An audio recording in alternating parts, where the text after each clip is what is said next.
Hey everybody, Dan Candell here, the Anxiety Relief Guy, on another episode of the Anxiety Relief Revolution. If this is your first time joining us, thank you so much for joining in on the conversation.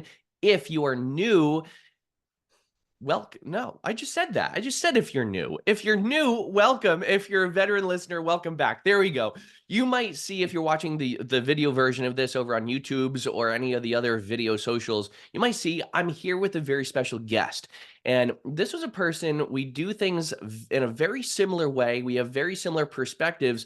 And I wanted to bring him on to chat about all things anxiety and rapid anxiety relief. So I'm going to welcome my very special guest, Mahesh Grossman. Welcome, Mahesh. How are you? Good. Thanks, Dan. Absolutely. Mahesh, I saw you on Facebook.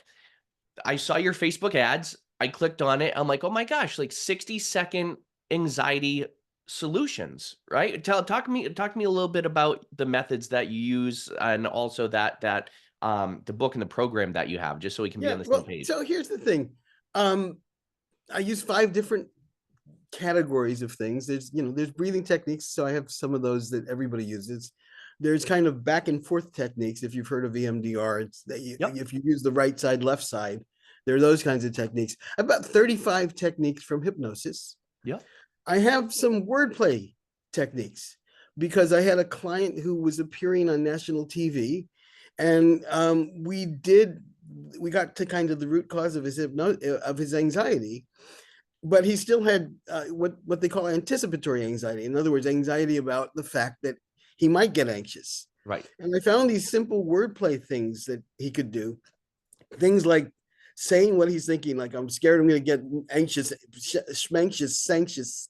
Like you just keep rhyming the word whether it's real or not. Yep. And that was what took him past the whatever. And then the fifth is like physical techniques, things like certain yoga postures that are used to heal trauma actually Yep. around the world and things like that. So those are the 5 kinds of techniques. And the reason this stuff works, especially the 60-second stuff, is it has to do with how the brain works. Right.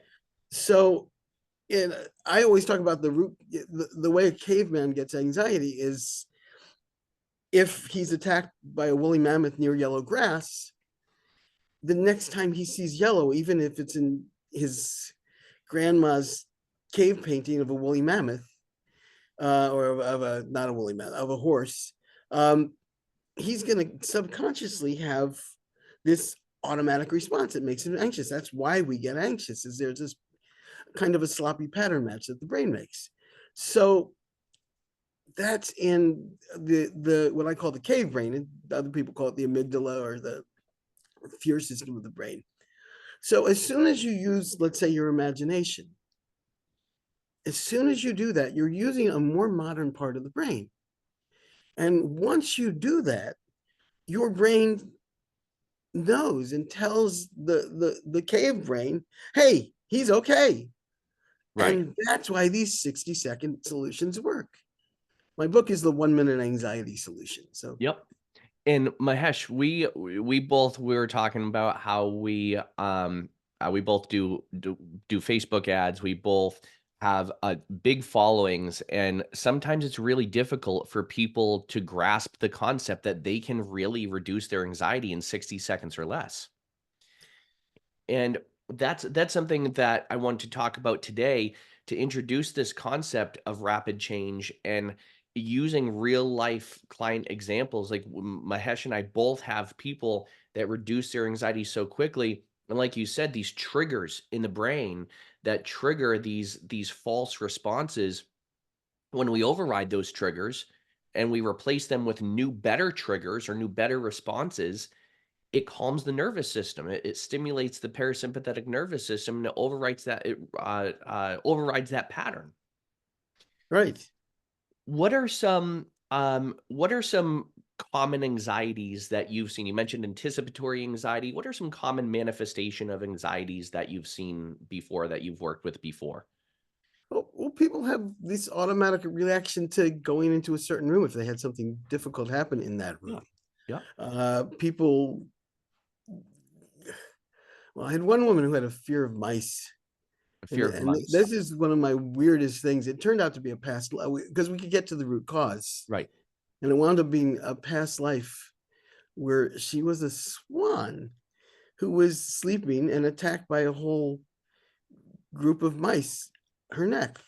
That's Because interesting. and what was really interesting, every time you'd even show her a picture or say the word mouse, she'd put her hand on her neck. Wow. And this was the first time I ever had an animal in a past life, and I was like, "Holy crap! What?" And and for those of you who are watching, listening, when Mahesh mentions past life, so there are techniques in hypnosis where we can bring people back to past lives. Sometimes we don't really do it intentionally. Sometimes that's just where people go, right? Yeah, that's the most amazing thing. It's like suddenly they're there and they're like saying something. I'm like, that doesn't sound like them, you know?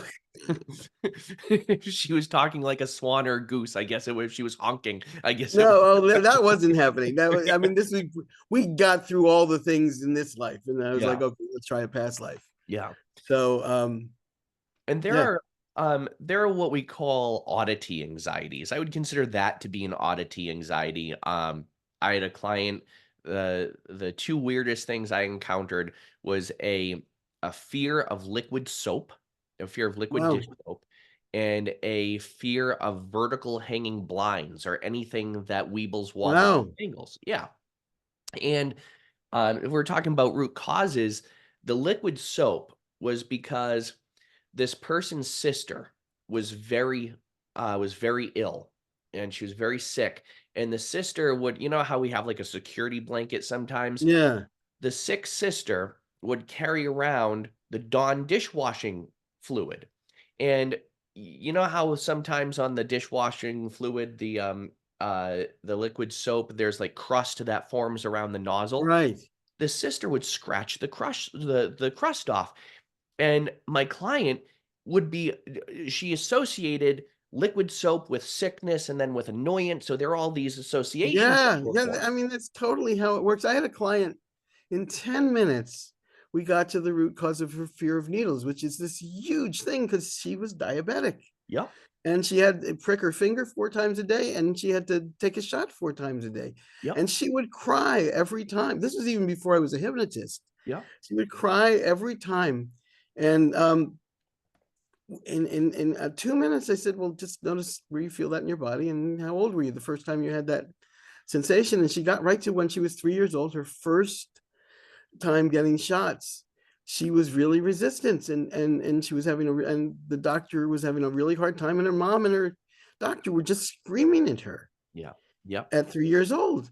And it wasn't a fear of needles, it was the feeling of being unloved. yeah, And a week later, she was done with her fear of needles, and she lost 160 pounds because she once she got her insulin on track.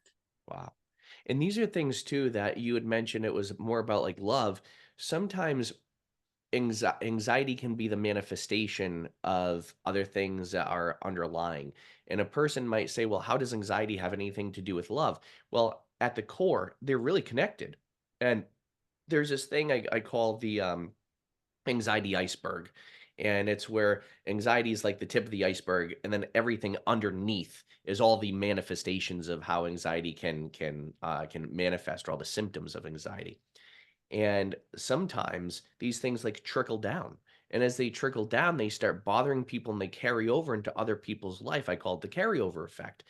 And one thing, like one anxiety, can F up a person's entire life. And that's why it's so important that people learn these patterns of breaking the pattern. And you can do it in 60 seconds when you know how. Now, I believe, Mahesh, I'm going to get on my soapbox for a minute. I believe that people have been brainwashed by traditional old school therapy that is run by insurance companies. And now I'm a fan of therapy for the right reasons. Um and I have a therapist. I'm very open about this. Like, I have a therapist. I'm getting my master's degree and my doctorate in psychology. And even in the coursework that I'm doing, it talks about how the old therapy system is broken. It's a broken system and wants to do exactly that, wants to keep people in the system. So people will think, "Oh, I have to go to years and years of therapy in order to fix this, and I have to talk about all these things, and I'm gonna cry my little eyes out every Thursday at 11 when I go to my therapist's office." And I'm sure you've had people tell you too that these processes, once they learn how to do the processes, it's almost like they get 12 years of therapy in a matter of an hour or so working with us. Yeah, absolutely. Yeah, one guy who had 20 years of psychoanalysis said 3 sessions were better than the 20 years. One Yeah. woman who said the first session was better than 5 years. Yep. I've also had people tell me "Oh, this is like mescaline without the mescaline." S So, I have a hard time with mescaline. I never, like, can remember that word. It's like I can remember all the other psychotropic, whatever they are, it's hallucinogenics, but mescaline, I can't. The thing is, we were talking about love. Lately, I started calling myself, the love heals anxiety guy, because ultimately, it's all about love. Because what happens is if you imagine something that made you anxious, and then you notice where you feel it in your body, and then you ask yourself, how old was I when I had that experience? And I do things like splitting the difference. So were you 10 or under, or 11 or older? Mhm. And using connecting to your body is a hypnotic technique. Right. And what it does is you get directly connected to some old story that you forgot to remember Yep.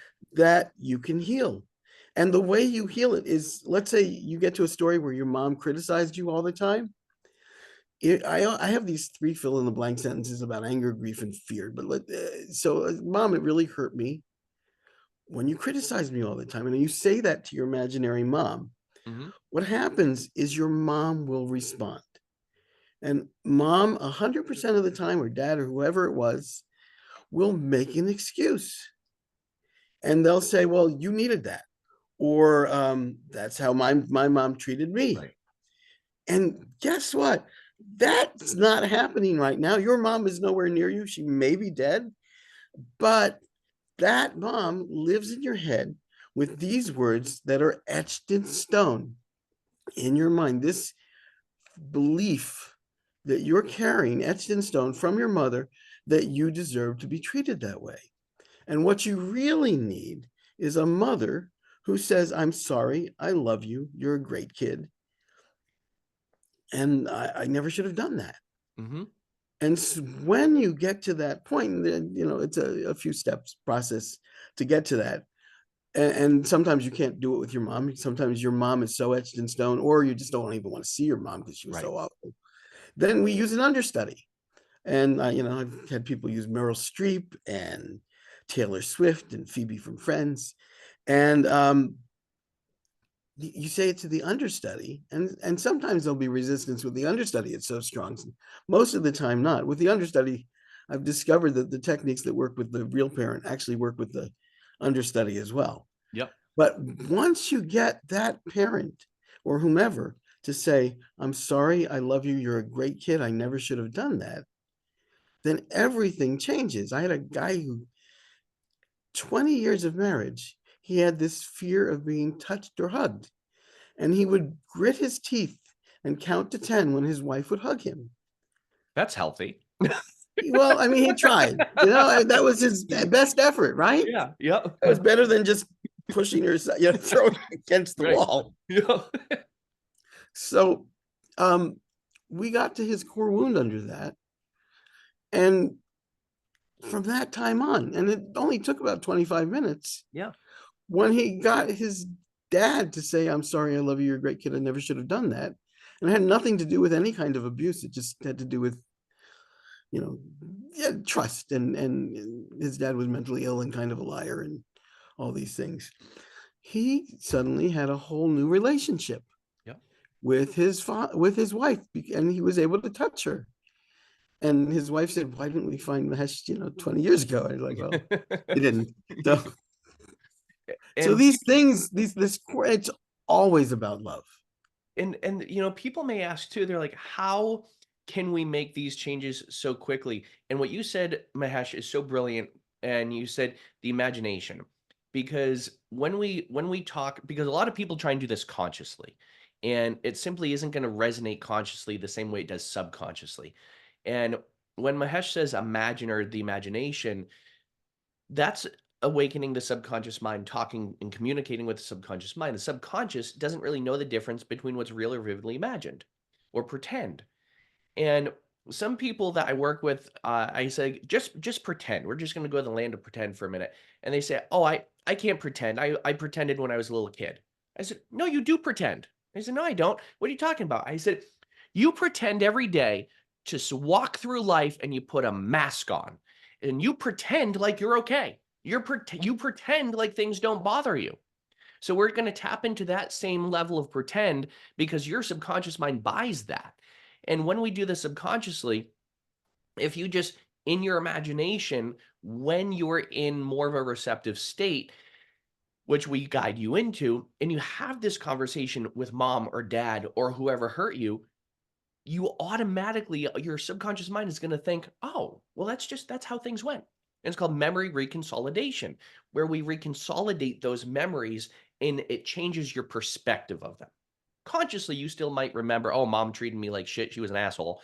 Consciously, you might remember that, but you'll be responding to that completely differently. Well, you're able to change the channel. Exactly. Tuned And into the a thing different is, radio people with station. anxiety are incredibly hypnotizable because they're Yep. hypnotizing themselves all the time. Exactly. Their imaginations are great. Our imaginations, right? I had anxiety.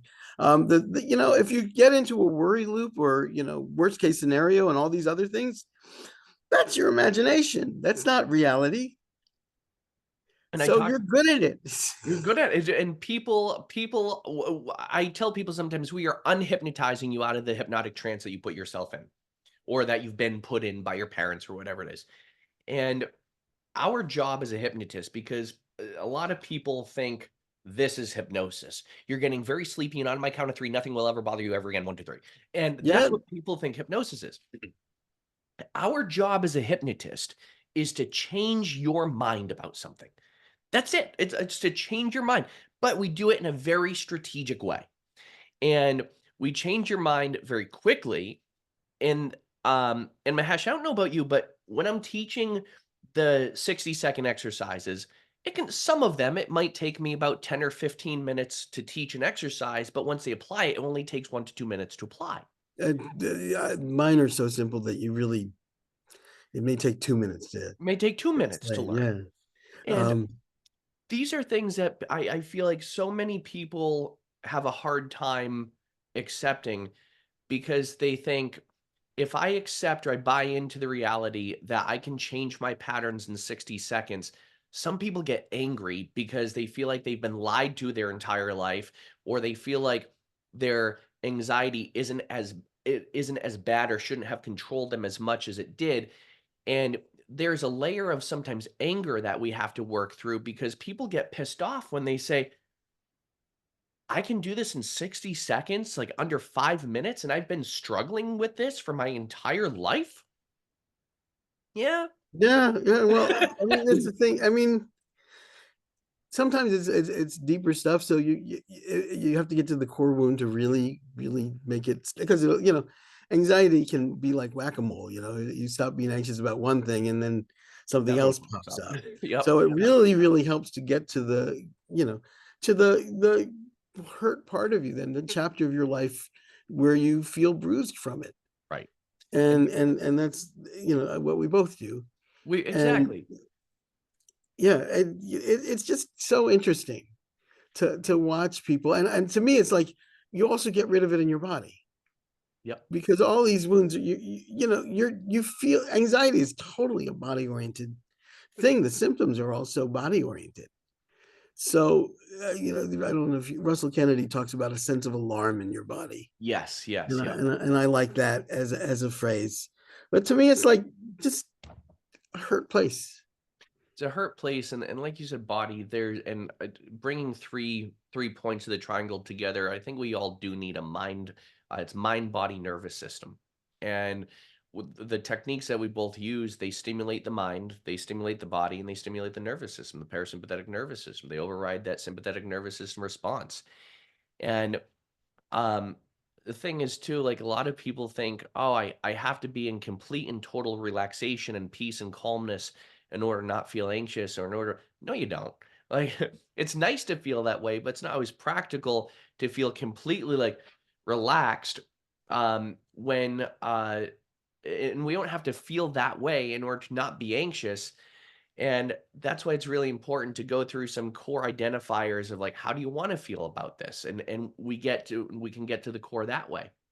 Well, and the other thing that's super important is you have to retrain your brain that you're safe. So Exactly. you only have to the thing that healed my anxiety was I had these things that were happening. And you can either freeze in response to something that makes you anxious, which is my favorite thing to do, or you can actually keep going and do it. Mhm. And the thing is, when you keep going and do it, that's the gold standard for the basic thing about that particular item. It may not heal. You may still be playing whack-a-mole with other things, but the way to do that is you don't have to calm down enough to feel relaxed. You just have to be able to calm down enough to do whatever it is that makes you anxious so that Exactly. you retrain your brain. Exactly. Yep. And that's what we're doing. We're retraining the brain, which retrains the responses.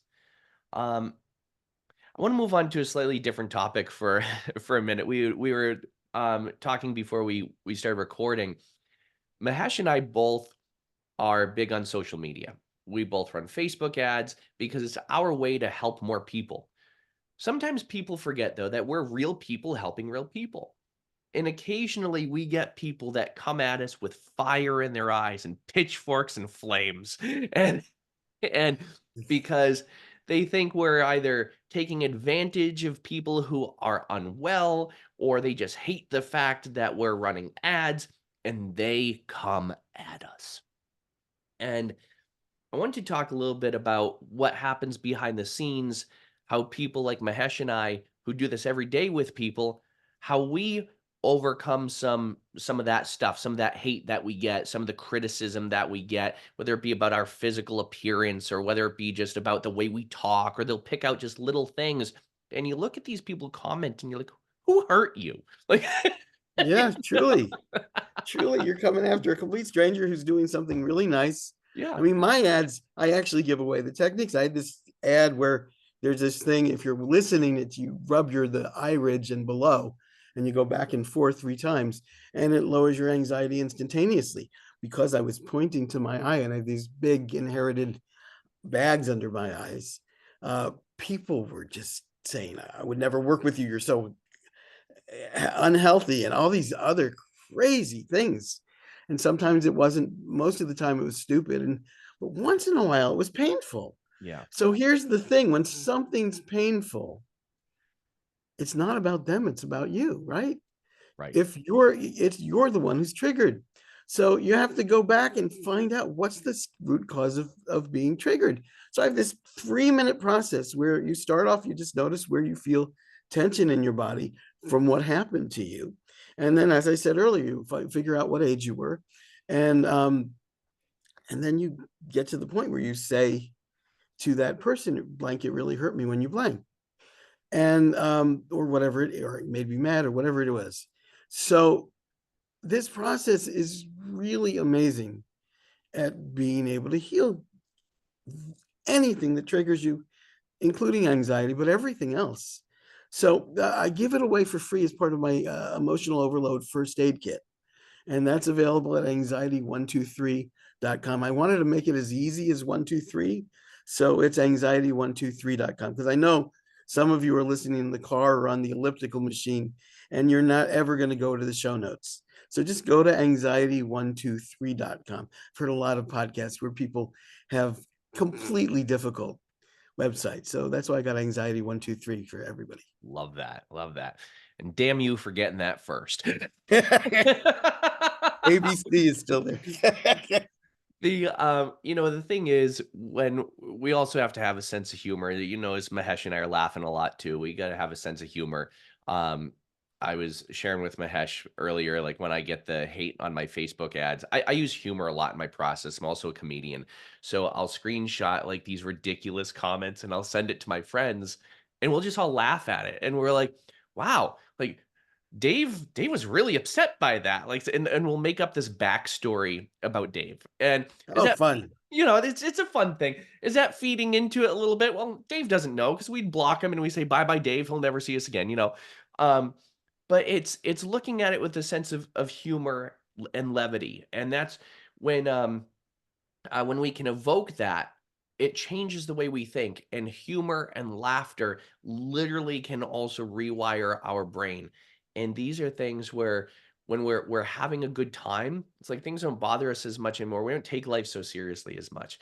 And sometimes I think we tend to take life way too fucking seriously. Like That's true. you know? So, um, and, we all, we all at times, we all like I said, we all play the game of pretend, um, and we all will sometimes go places that we don't wanna go to, we'll wear a mask, and we'll pretend we wanna be there and stuff like that, and, this is I talk a lot about have to, choose to, get to. Reason why many of us are so stressed, depressed, anxious, and unwell is because we're constantly living in that state of I have to, like I have to. We masturbate, right? I must do this.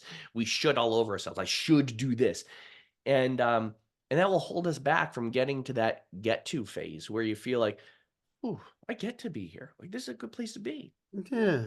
Yeah, So and one of the things I'm playing with lately that resonated a bit on social, there's 2 words I really love right now. Inst when you're worrying something bad is gonna happen, I like the words "I wonder." I yeah, wonder what it'll be like if this happens, or I wonder what's gonna happen, or, I wonder what it'd be like if we actually do get divorced, right. or I wonder what life will be like if I lose this job. It shifts something really profound inside you because the truth is you don't know what's gonna happen. Right, right. And the words I wonder, they evoke curiosity, and curiosity is a hypnotic trance. And it's a much better hypnotic trance to be in, to be curious, than it is to be so anxious and overwhelmed about it. Right, those are hypnotic trances too. Exactly, exactly.